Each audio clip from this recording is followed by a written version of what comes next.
আসসালামু আলাইকুম আরহামাতুল্লাহ। প্রিয় শ্রোতামণ্ডলী, আশা করি ভালো আছেন। আমি আল্লাহ পাকের মেহেরবানিতে ভালো আছি।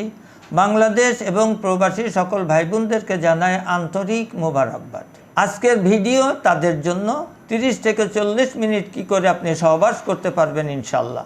সুতরাং যে সমস্ত ভাইরা এখনও আমার চ্যানেল সাবস্ক্রাইব করেন না, সাবস্ক্রাইব করে আমার পাশে থাকুন, যাতে করে অত্যন্ত গুরুত্বপূর্ণ ভিডিও নিয়ে আপনাদের সামনে উপস্থিত হতে পারি ইনশাল্লাহ।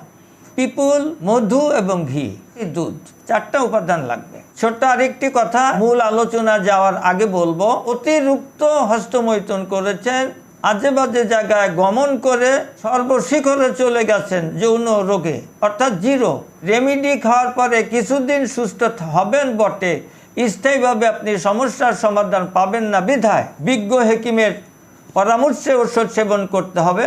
মহাশক্তি বাজিকরণ চূর্ণ, নাইট কিং পোস্টে হালুয়া, এটার মধ্যে 19টা আইটেম, এটার মধ্যে 37টা আইটেম। আমার নিজের হাতে সংগ্রহ, নিজের হাতে তৈরি, নিজের হাতে ডিব্বাজাত করা।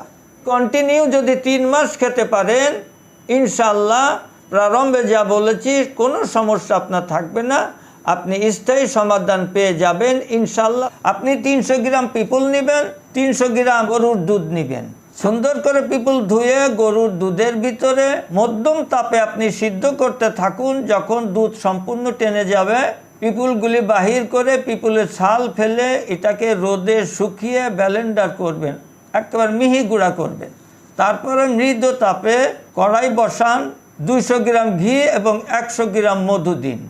অবশ্যই ঘি এবং মধু যেন পিওর খাঁটি হয়, তা নাহলে আপনার হালুয়া নষ্ট হয়ে যাবে। ঘি আর মধু যখন ফুটতে থাকবে, টকবক করতে থাকবে, তখন আপনার পিপলের গুঁড়াগুলি দিয়ে দেন, দিয়ে আস্তে আস্তে সুন্দর করে নাড়তে থাকুন। চমৎকার একটা হালুয়া হয়ে যাবে ইনশাল্লাহ। এটাকে আপনি অবশ্যই ঠান্ডা করে কাঁচের পাত্রে সংরক্ষণ করবেন। আপনি 30 থেকে 40 মিনিট স্ত্রী সহবাস করতে পারবেন। অবশ্যই যারা ধূমপান করেন, ধূমপান ছেড়ে দিতে হবে। দেহ আপনার, সুস্থতা অবলম্বন করার দায়িত্ব পরিপূর্ণ আপনার।